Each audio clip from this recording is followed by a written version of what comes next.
So I'm new to TikTok, so I had to train my algorithm to get inspiration and see the things I want to see. The topic the recommender algorithm seemed to latch onto was reading. Of course, I knew BookTok before using TikTok, because bookstores nowadays have the special section catered to BookTok. To me, it was just like these horny women recommending dragon porn to each other, or like dark romance. So I knew that that wouldn't be for me, so I started looking for literature or reading.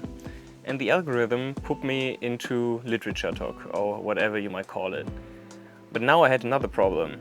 The people I saw now were like these girly literature students, or these academic, well-groomed, sophisticated men in their 40s in their big living rooms talking about how reading is dead and how the youth doesn't know what to read anymore, and giving recommendations. And the third stereotype I'm coming across these days is like these men, boys around my age with the Sigma grind set and the forbidden knowledge and manipulative tactics that they learn through books.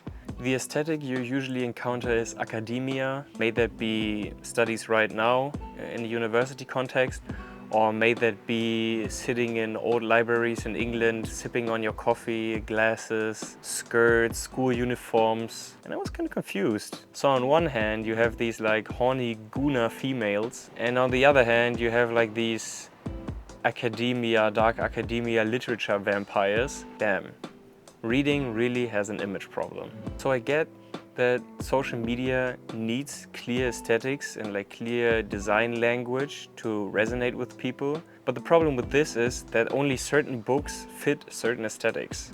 So you have like these 20 books, 40 books that always get recommended over and over again because they represent one certain aesthetic.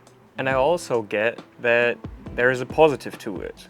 Ever since we have video, reading is in decline, not because video is so much better, but it's just easier to consume and more engaging, to be honest. So providing this aesthetic that people can latch onto, that entails reading, is a good thing. But I don't think the positions most prominent on social media are the way to go. The first stereotype we encounter when it comes to how you see yourself as a reader is the misunderstood reader, the outsider, the kind of introvert that gets mocked, and then this kind of feeling of superiority that the world doesn't understand you. The other stereotype is coming from the sense of superiority. I read, therefore I am better than people who don't read, or who don't read the same books that I read. The knowledge that books give you the sense of superiority, of forbidden knowledge, of knowledge that is harder to acquire, even though there's like a video essay on every major book. And the third one is kind of a morbid curiosity fan club.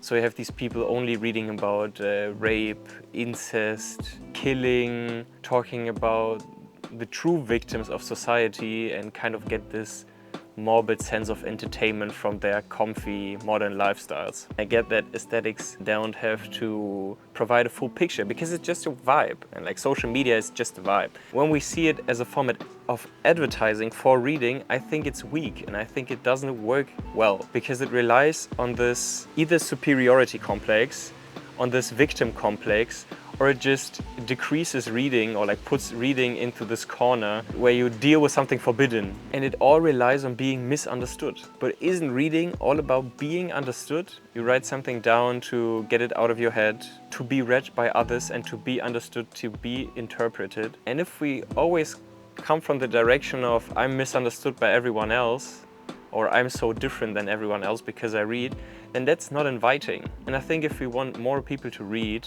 or like see the positives of reading, then it should be more inviting. The biggest mistake we make is that we don't focus on the entertainment factor of books. But I think there has to be this agenda of promoting the right books to the right people. That's why BookTok is so successful. There should always be a focus on how analog books are. Everyone who is like part of modern society, or like digitalized society, seeks for a refuge to like calm down, be not forced to multitask.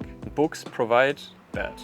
So reading always entails that you have to take your time and you have to slow down. Because if you read too fast, you won't get what you're reading. So kind of working on a book provides kind of an antidote to our shortening attention spans.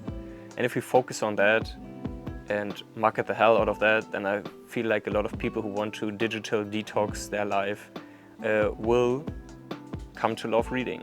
Anyways, it could be that reading is inherently like performative, because we can always do it on our own, and advertising it is kind of pointing towards yourself and being, hey, I read and I enjoy it, look at me reading, and it will always seem pretentious. Context I have to give: I'm German speaking and German reading usually, so maybe that's just my perspective that like especially institutions like universities kind of give these lists of books that you have to read, and therefore I feel like it's kind of elitist. Please give your opinions in the comments, because I'm not like wholly sure what the way to go is, and maybe I'm just too critical, because like what do you expect from TikTok or like any social media platform? The thing I want to leave you with is that reading is a journey. It's not like you pick up one book and then you're like the fantasy geek forever, or you pick up self-help books and then you're like the Sigma grindset guy forever.